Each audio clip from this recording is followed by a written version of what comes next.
Welcome to Midlife Matters. I'm Marie, and each week I'm joined by my friends Julie and Mindy to talk about all the topics keeping women in the middle years up at night. Moving is always hard, but moving in midlife has its own set of challenges. How do I decide what to keep? What size house will work best? How will I make new friends and connect with my community? Join us as we discuss all this and more. Let's get started. Good morning, Julie. Good morning, Marie. How are you doing today?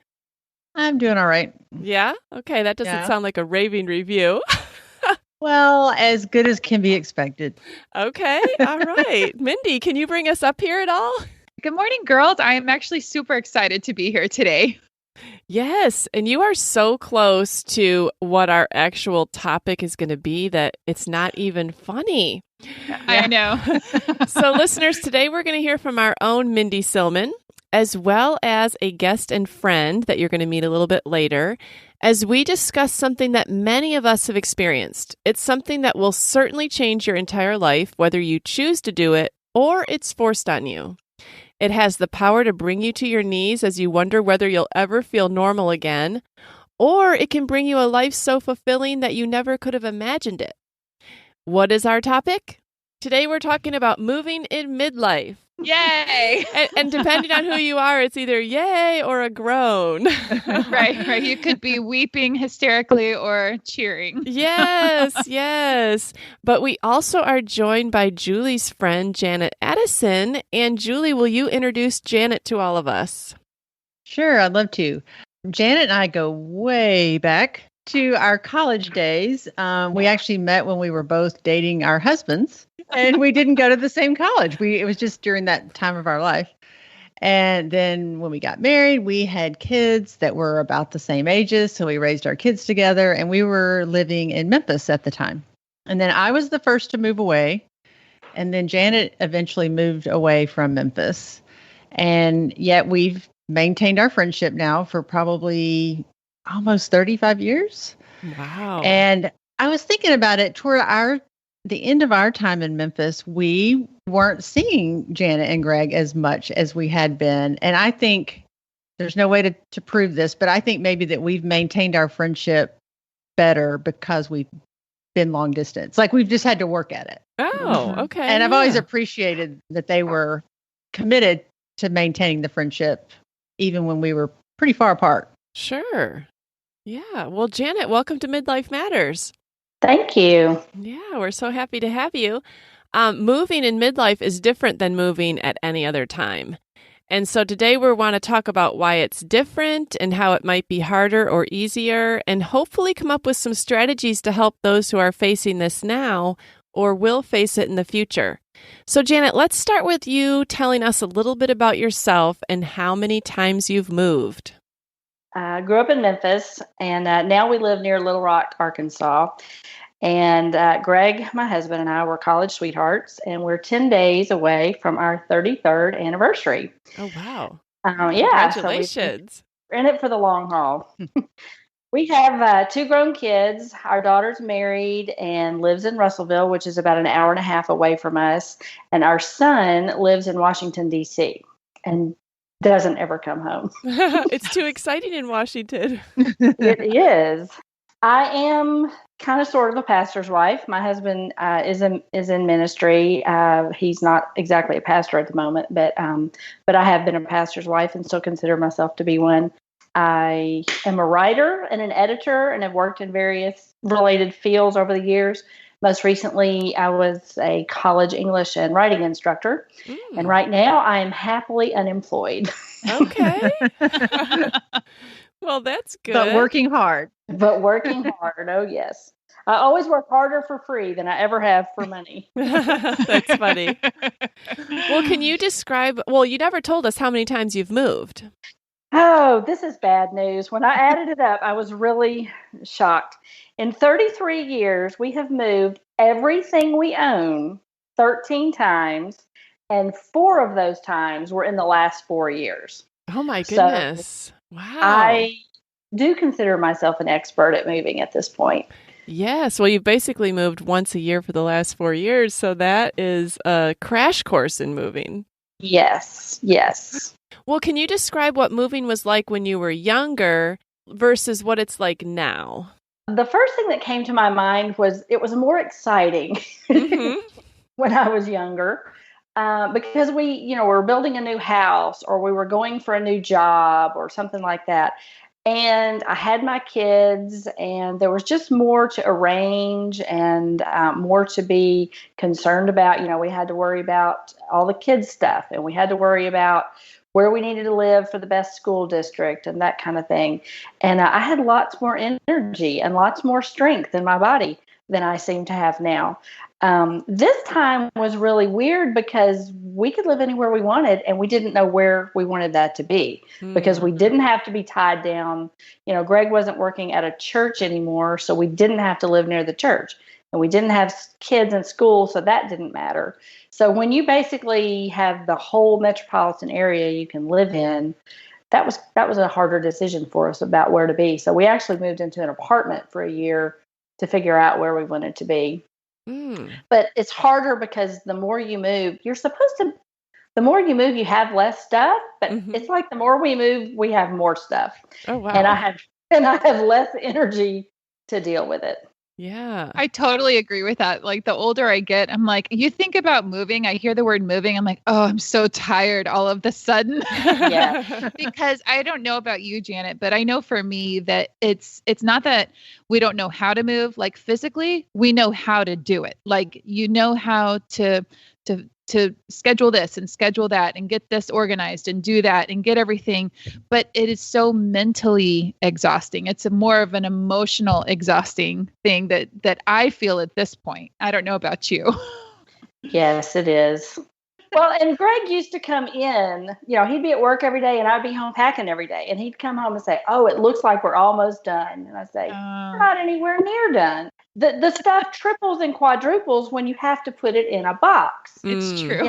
Because of the packing material. So you end up with about 5 times more boxes than you actually have stuff. Bryce was joking the other day. He was packing something. He said, literally, the box and the packing material costs more than the item I'm putting in it. Yeah, that's Don't true. be moving any more of those plastic cups from restaurants, Mindy. Nope, those went in the trash a long time ago. Well, Mindy, you are about to move again. So how do you think this move's going to be different from your last move? Different in the fact that we know where we're going. We're familiar with the environment that we're going to. We knew where we wanted to live and all of that. So mentally, it's not as exhausting. We're not trying to pick new doctors and new dentists, and we already know where we want to live in town. And I do still have children in school, but we knew which school district to live in. And so that part is so much easier. At the same time, moving is considered a traumatic experience. And I want our listeners to hear that because it is a legitimate trauma. It is a tearing of everything that became familiar, and it's an adding of things that are new and unfamiliar. So whether you're moving to a new place or a familiar place like me this time, it's still a move. And for me, going back to Knoxville, I'm mentally preparing myself. It's not going to be the same. We have changed in the past 2 years. The town has changed in the past 2 years. And so mentally just kind of preparing that it's still a move, even though it's familiar. Yeah, that's a good point. Yeah, that it won't be exactly as you left it. So that's good to prepare yourself for that. Yeah. Yeah. Yes. Yeah. Well, I know moving is always on those lists of things that are like big trauma events, like divorce, death, moving's right up there. As a stressor. Yeah. As a stressor, like on your life, it really changes a lot. So moving can put a lot of stress on a couple in different ways, and it can also bring couples closer together. Janet, over 33 years, has this brought your husband and you closer or farther apart? Well, it depends, because sometimes he would start a new job and he would move. He would have to go to the job, and I would have to stay back and pack up the house, finish the school year for the kids, finish baseball season. And by the time I got to where he was, we were kind of old hat. He'd already met everybody. He knew his way around town. He was very acclimated, and I was brand new, and that was a struggle for me a couple of times. I felt like I kind of got left out of the excitement of moving. But he always is very involved in where we're going to live and what we want life to look like and where's the best house going to be for our family at that time. So a lot of it is more fun because we do enjoy planning those kind of things together and picking out houses and stuff. Sure. I know. I have to agree. Like, we were in those scenarios too before. I'm thankful that our kids are old enough, and Bryce and I have been able to move together most recently the last several times. But it certainly can bring up things in your marriage that maybe you were being busy to overlook. And so I think anytime you go through an experience, you're going to come face to face with what was already there. Mm-hmm. Moving gives you a really sweet opportunity, though, especially with your spouse. And Bryce and I have moved enough that we have both chosen together to pull together, because when you move, especially to a place that you don't know anybody, that's your only other adult friend. Mm-hmm. Like, that's exactly right. That's the only person you know. And so, doggone it, I'm going to make sure we're getting along really well, because he's the only person I know. Like, he's the one you're going to a new restaurant or you're trying a new experience. And really for that first year, that's kind of your friend. And so you learn to deal very quickly with any type of conflict or any type of, thing that's pulling you apart, to really try to pull together and enjoy and do the very best you can at a new place. So for Bryce and I, we've chosen to allow it to pull us together, and we're very much better off for it. Yeah, that's great. Yeah, if you're giving each other the silent treatment, you're not going to be doing much talking. You're like, well, I don't have anybody else to talk to, so we better work this out. Right. Well, Janet, when you moved during these empty nest years, I would imagine that the things you consider in a new home and a new location are a lot different than the things you considered earlier in your life. So what kind of things did you and Greg look at this go around? I have always, always, always wanted to fix up an older home. When we were living in Knoxville years and years ago, I took a house on restoring historical homes.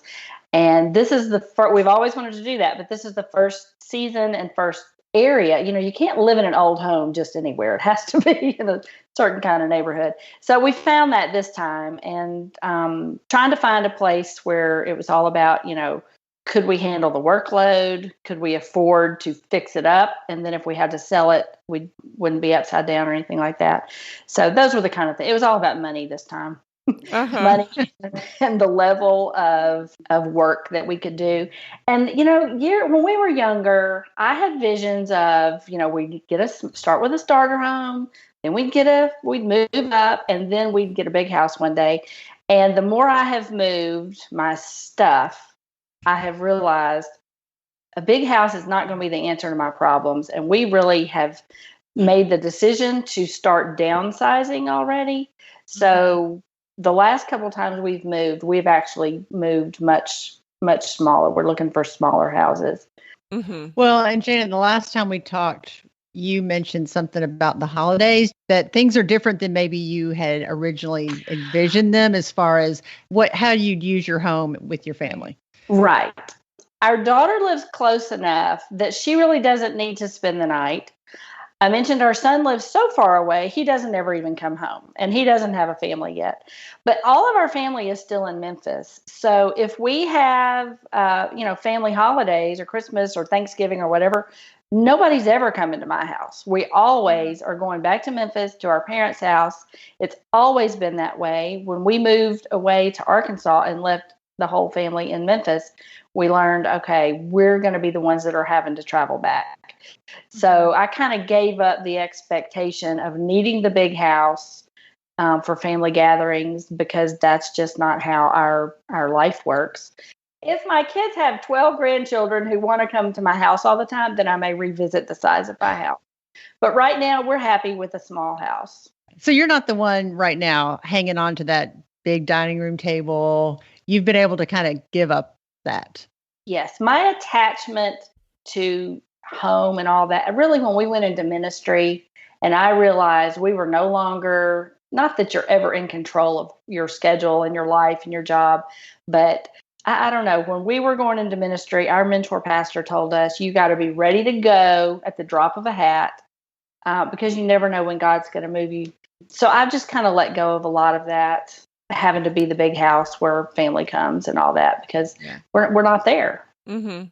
Janet, I really love what you just said, because even though my husband isn't in ministry, as believers in Christ, I feel like every time we've moved, God has shown me that my home is not going to be on this physical earth, my forever home. And so it really does open your hands on the things that you feel like you can control. And it really does open your hands on how you view your stuff and your house. And especially if you're moving it all the time, like Janet and I have, you're kind of tired of it. You see your stuff more as a burden and an expense than the comfort that it is, maybe the few months you get to enjoy it before you've moved again. Yes. So I really love that she brought that up, because more and more and more, and certainly the older I get, the more the Lord shows me that this world is not my home. My heart longs for heaven. I don't want to leave the people that I love, but I know that everything around me, my home, my stuff, is all temporary. I actually had that same exact thing written down somewhere else. I think that is too.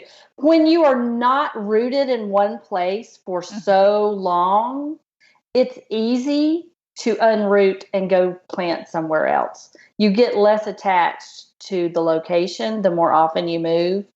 And I think in some ways it helps you be more flexible and more. It's not as traumatic when God does move you somewhere, because your roots aren't quite as deep as if you'd been in the same place for 25 years. Oh, yeah, that has to be true, because I had never moved until I moved to Nashville when I was, 30. And then now I've been here 20 years, and I think, oh, how hard it would be, Right. The accumulation of stuff, Right. It would be hard on an emotional level, and physically it would be really hard. Now it's all about the people. Yeah. Well, also, Janet and Mindy both, what is it like to move from the place that your kids have always called home, either the house or the city? And does it affect their sense of home? Well, I'll start with that, because you and I had talked about that a little bit. This past Christmas, my son called and he said, I'm not coming home for Christmas. I'm going home with my girlfriend to LA. And I said, why aren't you coming home? And he said, Mom, where is home? Y'all live in an apartment. The cousins and grandparents are in Memphis. Mabry lives, in another city. Where am I supposed to come home to if I come home? And that really struck me, that even my children, they still, if somebody asks them where you're from, they still say Memphis. We've lived in Arkansas 20 years, and I know I lived here for 15 before. My automatic answer was, oh, I'm from Arkansas. It took that long for me to feel, and I still sometimes don't feel at home here. I still feel like home is Memphis, because that's where my people are. That's where my memories are. That's where there are more people I love, and I guess I have deeper connections there. So it does affect, the kids. We are home. Greg and I are home, not the house we live in. But that's okay. Lots of people move and don't have a place necessarily to call home like that. So, right.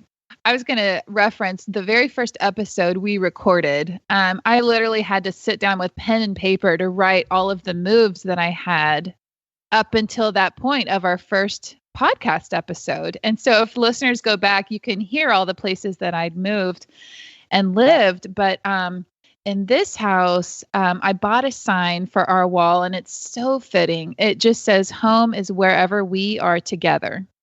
And that is exactly what Janet just said. It's home is where Bryce and I are.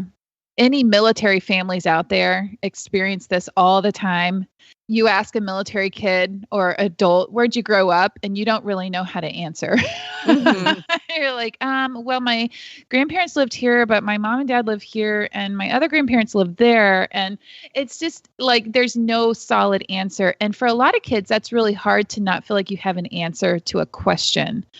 And so my kids, it's hard. Like Knoxville was home. And when we moved to Pennsylvania, they did struggle with that. And ironically, Grant just graduated and moved right back to Knoxville because that's his home. Mm-hmm. Just like Janet said, home is wherever we are together. And it's given my kids a different perspective, though. I really like one aspect of it is that they realize that the people are more important than the things in the place. And so we really learn to prioritize time together or one another. And we're just going to travel or fly or spend the money and do whatever we need to do to be together. That is a good point because Grant doesn't come home, but we go there a lot. And I don't think he realizes how homesick he is until we get there. And all of a sudden he feels like he's home when he's not. He hasn't left where he was. He's with us now. And so that's exactly right. Yeah, he has those connections again. Yes. Mm-hmm. And we even see that on our family Zoom calls. It feels like home when we're just doing our family Zoom calls, even though we're 1,000 miles apart. Well, I know that moving is hard on families and kids, but it's also really hard on friendships. So what are some ways that you guys have found to keep in touch with your friends? Janet, how have you kept in touch with your people in Memphis? We decided deliberately as a family that we would travel to maintain relationships that were important to us. And so, when Julie moved off, we realized we love them enough to keep them in our lives. So we're going to keep this going. And we started traveling to see her. And the wonderful thing about visiting with long distance friends when you travel is you can go, you're spending a night with them or you're spending a weekend with them. Mm-hmm. And you really can deepen your relationship way stronger than just maybe weekly dinners for 2 hours, that you would do with people that you live in town with. So we have found that our connections with the people that we are long distance from are actually much stronger than the people that we know in town because we spend time with them in different ways. So that's been one thing that has helped us a lot. And we love to travel. We love to go. We love to road trip. So as long as we're able, that's how we like to keep up with our relationships. Mm-hmm. That's why I like to keep all my guest bedrooms. Your guest bedrooms are so nice, Julie. They I can't are. wait to come back. Anytime. I think it's neat that Julie, even in introducing you, Janet, she said, we actually got closer after you left. And that's one of the things that I thought about is something that I've talked to my adult children about is you never really know. Like, I can't pick who's going to last when I look at my friends where I live, because when we move away, there's certain people that get closer and there's certain people that kind of just fade away a little bit. And, I've talked before about how there's two different kinds of friends. There's friends of the heart and friends of the road. Some of those people that you are so close to when you live near each other might be during a certain stage of life. And those are friends of the road. They're on the road with you at the same time, at the same place. And when you move, if they're not staying with you, then they'll fade. But then you have other people that come in and they're friends of the heart. They're forever. Like, they're those people that, like, I go on cruises with certain girls that I lived in Atlanta with a long time ago. And so I just, every time I move, I never know who's going to get closer when I leave and who's going to stay, because it helps, those friends of the heart stay and they just get closer. It doesn't matter where we live. We're going to be friends. We're going to talk. We're going to catch up. Our families are going to get together. And they're just as important for us to see when we're traveling as our family members. I love that. I just keep adding to those friends of the heart every time I move. Yeah. And we've talked a lot about maintaining old friendships when we move, but what do you do to make new friends in the new places you go? What strategies do you have to make that easier? When we go to a new church, and your husband's the pastor, you're kind of the superstar of the congregation and everybody wants to be your friend. But I have learned to be friendly to everyone, but be very careful in who I actually become friends with. And now that we have moved during COVID, when you can't be with anybody, you can't go to church, half the time my husband's not going to work, you can't get out anywhere. It's harder it's been very difficult to make friends because I can't go to the gym. I can't hardly go anywhere. But I am being deliberate to be friendly to people. If I talk to somebody in the grocery store, or if I don't know, bump into somebody wherever I happen to be. So I'm focused on talking to other people and reaching outside of myself and not waiting for somebody to notice me and talk to me and ask me how I'm doing. I'm trying to be more proactive and taking the initiative. Like Mindy said earlier, I love my husband and I married him because he was my friend. And we're enjoying the season where it is just us until we're too involved in the community and stuff. And then we're going to kind of not see each other as much. So I'm trying to enjoy this sweet season of where my circle is very small. Mm-hmm. And I'm okay with that right now. Yeah.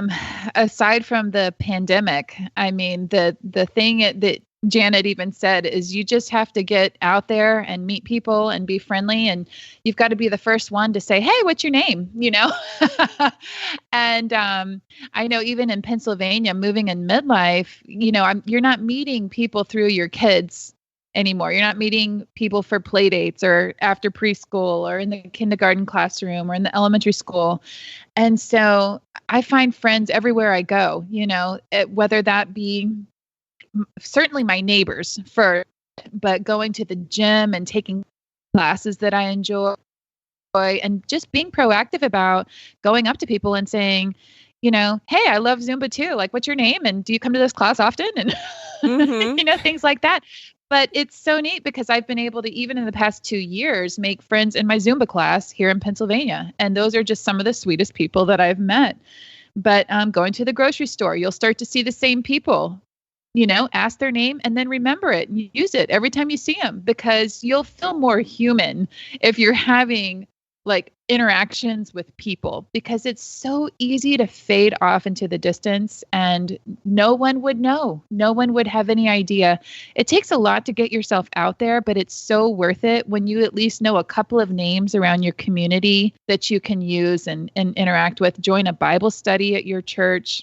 Join a walking group. If there's a certain activity you enjoy, like painting, try to find a painting class and meet people through that. But anything that you enjoy, join it and try to just start asking questions and names. Mm-hmm. Yeah, from my one move, I do remember when you finally see someone in the grocery store that you recognize. That is such a good feeling. Yes. You feel at home finally, Yes. that there's somebody familiar. Somebody sees me, somebody knows my name.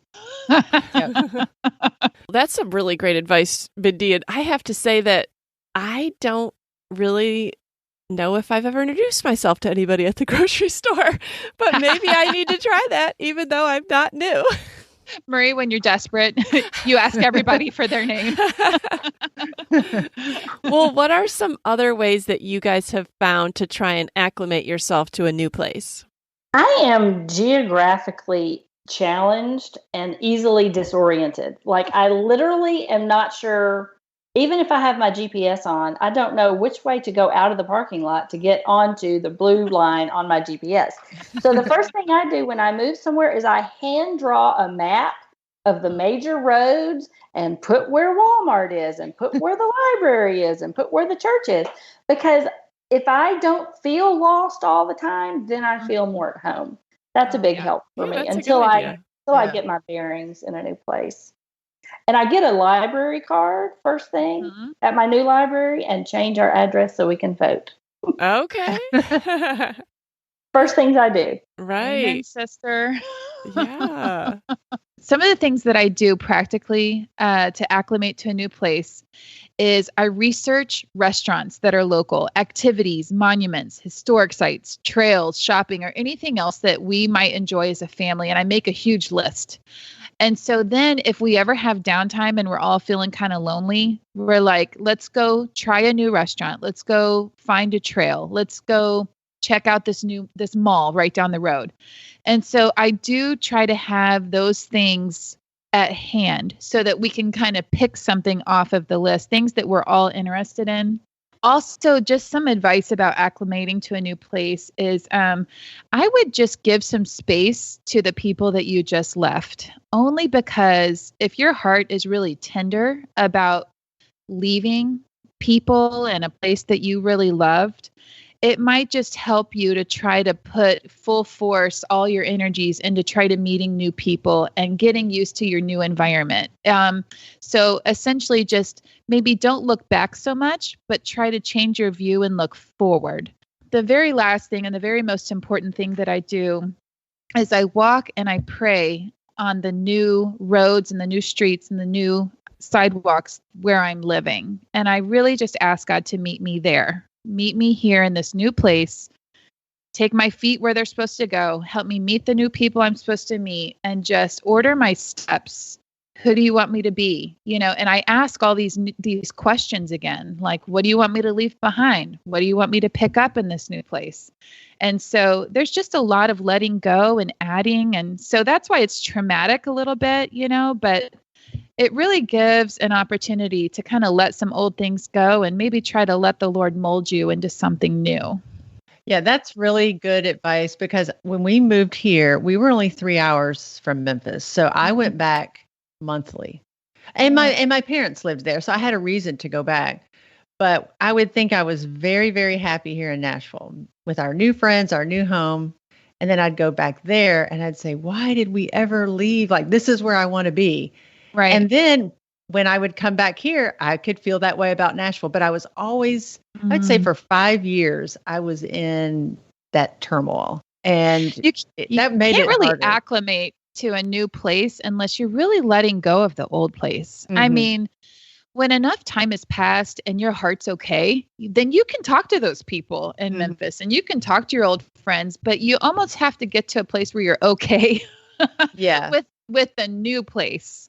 So that you're not looking for confirmation. You're not looking for, encouragement or things like that from the old place. Yeah. That's hard. Very true.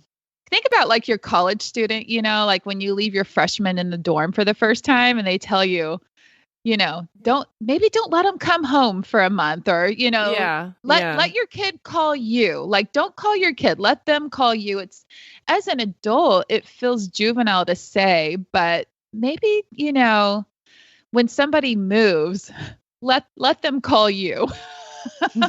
Yeah, that's a good point. Yeah. Both of you, what do you think is the hardest thing about moving in midlife? And do you have any encouragement in this particular area now that you've been going through it for so long? For me, the hardest part is confronting the reality of how much stuff I have. And I'm not joking. Are you a hoarder, Janet? Because you've talked a lot. No, she's not. Everybody who knows me knows I'm not sentimental about stuff. I hate to shop. And she's always having a garage sale. How are you getting all this stuff? I think some of it is the whole kids move home from college, and when they go back, they don't take half of that stuff with them, and they buy new stuff, and then they come. A lot of it is that. And then in the middle of this move, we just moved 2 months ago, all during COVID, I was helping my in-laws downsize from a 6,000 square foot house into a 1,000 square foot apartment. Oh my goodness. So every time I left their house, they were sending me home with more stuff. But I'm really trying to be better about that because I don't want to burden my kids with my stuff that I think should be meaningful to them that's not meaningful to them. We have a Habitat for Humanity store right down the street from us, and I go about twice a week, just taking truckloads of stuff.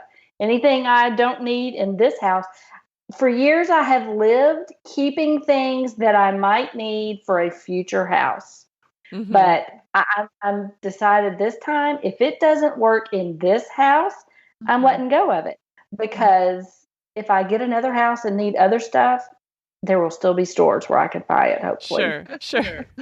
So I'm trying to not let my stuff become a burden. That's the greatest lesson I've learned in these past 4 moves in the past 4 years. Yeah, this is a tough question. The hardest thing about moving in midlife and how we can encourage someone. I think that midlife is just naturally a time where you want to settle in dig deep and relax. Enjoy your kids. Maybe you've got grandkids coming on, and you really are not looking to uproot and start over. You're not the young chick thinking, I have all of life ahead of me. It's one big adventure. You're like, no, I've had adventures and I'm done. Like I want to be near my kids. I want to be near my grandkids. And so it's hard to move in midlife because my natural inclination is to settle in and take it easy. Mm-hmm. And the Lord has not allowed me to do that. And I am so thankful that he hasn't, because as we know on this podcast, there's so much life yet to be lived after 40. It's harder to make friends in midlife too, because a lot of midlife women have their people. They've been where they're at for a while. And they're just settled. They don't really need any new friends. They've got friends. They've been going to these activities for a while and they're set, right? They're, Mm-hmm. And so for you moving into a place, you will naturally find people that are similar or that have had similar experiences. And when you find those people, you will cling to one another like water in the desert. And so there are people out there for you. If I can encourage you with something, if they don't seem like your people and there doesn't seem to be room in a particular place that you're trying to acclimate to, find another place, find another group. If I could encourage you to just, you'll know it when you meet even that one person that you are like-minded with and that you have things in common with, and you will cling to one another. So there's plenty of people out there. There is room for you. I know that's one of the most hurtful things I have felt is if I've moved and I've tried to acclimate and there just doesn't seem to be room for me. I want to encourage you that there is a place for you. Join in a different group. Pray. Pray for the Lord to bring about the people in your life, in your husband's life, in your kids' life that you need to be around. They're there. Sometimes it takes a little time. Well, and we're in such a mobile society now that you will find those people that aren't from that area. And it kind of is a good reminder to us that have settled in to look for those people that don't have all the family connections and don't have the plans for the weekend barbecue or holiday, Holidays are lonely. Like 4th of July, usually we're with a bunch of friends and it's like, who do you get together with? Like, we don't know anybody. Yeah. So I appreciate you saying that actually. Yeah. Lots of friends take up lots of time. And there have been seasons in my life when I have been so busy with other people that maybe I haven't spent as much time with the Lord as I should, or, cleaned my house as much as I should, or worked on ministering to my husband or whatever. So when I do find myself in a season of life where there aren't as many people in my life, I try to use that time wisely and not be despondent and feeling sorry for myself that I don't have any friends. But, I try to invest most of my time in the relationships that God has already given me and not so desperately seeking out new relationships until he kind of makes that happen, and trying to use my time in other ways. Not to say you shouldn't look for friends. I'm not saying that at all. I'm just saying don't let that, if it's not happening easily, then enjoy that time that you have to do other meaningful things. Amen. Yeah. Amen. Yeah, that's good advice. That's good advice, even if you've lived someplace for a while, because we all, I don't know, not we all, but I know I tend to go in and out of seasons where maybe I'm busier with friends than others. This pandemic would be less busy with friends.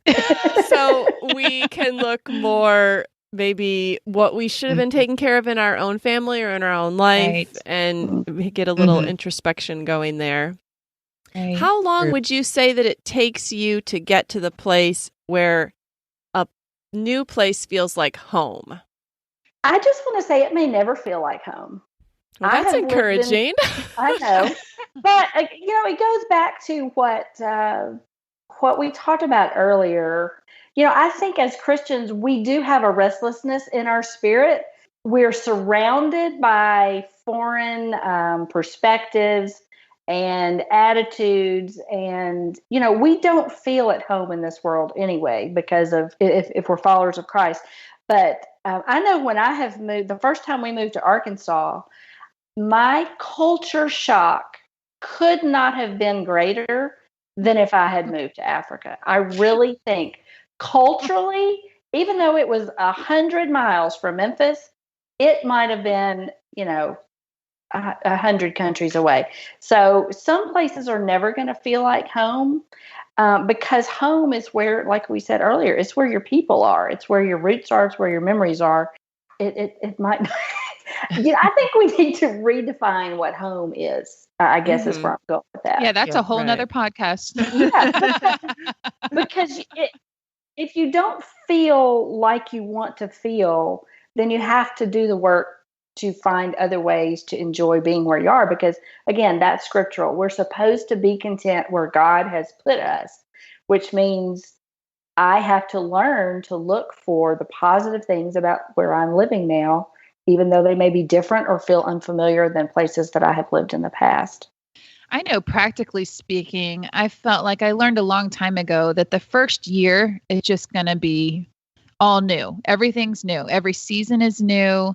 The topography is different. So you're watching different plants and trees and things, you know, bloom and flower at a different time. And the winter is longer or shorter. And, you know, seasons, every season that changes, it's like everything is brand new. Every holiday is brand new where you're at. And so I know, practically speaking, that just when things begin to repeat, then that's when they start to be more familiar. And so you don't feel so new that second year. You know, you're like, oh, okay, yeah, we had 4th of July last year and we're doing it again. So there's just a little bit more familiarity, and that helps so much. So I think if you could just give yourself some grace and know that the first year, any place you go is just going to be brand new. Every time there's a new activity, it's your first time, you know, until you figure out where the grocery store is, you figure out your restaurants, or, you know, you figure out where you like to go on day trips. When you start repeating things, it'll get a lot easier and better. Mm-hmm. Yeah, they do always say that. And I think the first year probably is key. The problem might come when someone's already been there a year and it still doesn't feel home, but I still think you have to give yourself grace. It might be that it never feels like home, but it still might feel like a nice place to live. It's at least more familiar. Yeah, you at least have your go-to spots, which is helpful. Yeah. So that's why, you know, I mentioned making a list of things to do and places to eat and places to go, because the first year you're at a place, you really should give it your all to try to become familiar with it, because you don't know what's going to stick or what will be your family's favorites or what you'll want to go back to do. But if you can find those things pretty quickly, then it will help solidify an area to be able to then go back and do those things again and go eat at that place again and go walk that trail again. Mm-hmm. Yeah. I remember when people would ask, oh, where are you from? And I would still say Memphis, you know, and it had been between 5 and 10 years being here. And I would say, oh, I'm still new. I'm new to the area. How long have you been here? And it was like 7 years, you know, and it just didn't feel, it was a great place to live though. I loved it. I just didn't feel like calling it home yet. Or I don't know. I mean, we were at home. I don't know. Maybe like you were saying, Janet, it's just a different definition of home. Right. I did love it here and feel at home with my family, but there was just those memories and connections weren't strong yet. Right. Ironically, like Knoxville, we only lived there 4.5 years, and we consider that, of any place we've ever lived, we consider that home. Like it fit like a good pair of jeans. And we've only lived there 4.5 years. I wasn't born there. Nobody was raised there. Actually, none of my kids were born there. But that is the place that kind of feels like home to us, ironically. Well, this was so interesting. Thank you guys for sharing your perspectives. And I hope that listeners that are out there that are moving in midlife or have moved in midlife, I hope this was encouraging to you. If you are not moving and you're happy where you are, count yourself lucky, but do like Julie suggested and look around and see if there is somebody new, because there's always the opportunity to make someone feel welcome. All right, you guys. Well, it's time to move on to our I'm a Fan.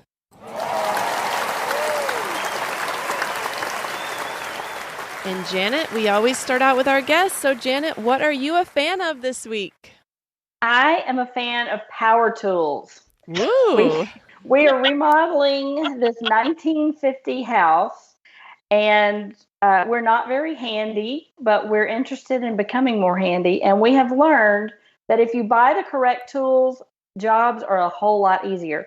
So we in particular love the Ryobi interchangeable battery tool system they have at Home Depot. They're this cool lime green color, so that makes me happy. And they're very lightweight. Like even our lawnmower is battery operated, and it's like a little Tikes lawnmower. It's so lightweight, it doesn't even feel like you're working. So I'm loving learning how to use we have a brad nailer, and we have a multi-tool, and the miter, all these things I'm learning how to use. So I'm loving power tools. Oh, I love that. Awesome. I'm a fan of power tools. Yes. What a great practical thing. I love it. Mindy, what are you a fan of this week? I am a huge fan of wherever your local gym is and wherever my new one will be. And I only say it that way because since we've just talked about moving in midlife, that's one of the places that I know I'm going to meet new people. And it's also something that if I could encourage you that if you are going through anything in your life, just having a healthy lifestyle will help you deal with the things you're dealing with throughout the day. So if you can get a good night's sleep and eat good food and take care of your body. So the local gym, I'm looking forward to meeting new friends when I move, and also just trying to take care of this body of mine so that I can move and I can do the things to kind of live, the very best that I can. Yeah, that's great. Julie, how about you? What are you a fan of? Well, I'm a fan of all things blue and white. Oh. And I've just kind of recently discovered that that's a whole hashtag that you can follow on Instagram. My favorite one is hashtag blue and white forever. So I have recently redone a guest bedroom, which y'all are welcome to come stay in. And my kitchen, I had some wallpaper removed and just painted the walls white. And so I took everything down that was on the walls that had been up there for 15 years, and I've replaced them with blue and white plate arrangements. And it's been really fun to be on the hunt, like at Facebook Marketplace or antique stores for platters and bowls. And that's just, I like to rearrange and do that kind of stuff. And I guess this could be an additional, I'm a fan. I am loving those yellow adhesive plate hangers. Marie, you first told me about those. Instead of using those wire things, they stick to the back of the plate. And I was really skeptical at first to use something that would stick to the plate, but they really, really work. It's like cement. Yeah, I'll put a link to those in our show notes because they are great. I mean, I was skeptical too, but they really do hold your plates on the wall. Yeah, and I even excited. have a really heavy platter that probably weighs 4 pounds, and I was nervous about hanging it. So I saw somebody do this. They put 2 on the back, 2 of the stickers, and then ran a wire between the hooks like you would hang a picture on a wire. Yeah. And, and Janet, I know, has a bunch in storage. So It'd be her next I think garage she's sale. held on to that. So if she's ready to part with some of it, she's got a buyer. Julie is ready to take it. I'm going to be ready to part with it. I can tell you that. Okay. Oh, my goodness. Well, I'm a fan of another little small home project. Sometimes I just get tired of looking at the same thing. So I was looking around my kitchen the other day and I thought, I am so sick of these drawer and cabinet poles. I just need to look at something new. And believe it or not, I do keep some old ones to switch out every few years. It's like once you put on the new ones, you're like, oh, why did I ever have those old ones? But I save them. And then I'm like, oh, actually, in a few years, I'm tired of these other ones. That's a good idea, Marie. But so I went from black to like a brushed nickel. So I already had all the knobs. But when it came time to put the pulls on, I was like, I don't want to use these brushed nickel pulls from last time. And I only needed like 10 new ones. So I went down to Lowe's and had a fun time picking out something new and came home and put them on. And of course, all my kids were like, why are you doing that? That's stupid. Who cares? But it makes me happy. That's right. I love it. That makes Only in a big difference. pandemic would cabinet pulls make your day. Yes, and every time I go to pull one open, I'm happy to have something new in my life. That makes a big difference in your life. Your kitchen, you're in it all the time. So I Yes, love that. for sure. So if you want to just change something small, do it today. Well, Janet and Mindy, I'm so glad you guys were able to give us some tips on moving. And I always love hearing about other people's experiences. And I know you guys have a wealth of information to share. Listeners, if you want to follow us on Instagram at Midlife Matters Podcast, we'll try to post pictures of different things that we talked about today. We always have something going on over there. So follow us on Instagram. And you can always contact us on our email, midlifematterspodcast@gmail.com. Share your moving stories, and we'll be sure and share them with our listeners. Thank you guys for joining us. It was so great talking with you. Enjoyed it. Thanks for having me. Yeah, Janet, Yeah. it was so fun to talk to you. Thanks for joining us. Yeah, it's good to see you, Janet. All right, we'll talk to you guys later.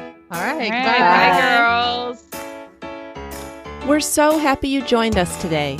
You can find the show notes for this episode at midlifematterspodcast.com. Also, please tell a friend about the show and help them hit the free subscribe button on their favorite podcast app. Be sure to follow us on Instagram at Midlife Matters Podcast. That's where we post pictures and stories about all the things we talk about in each episode. Thanks for listening, and we'll see you next week.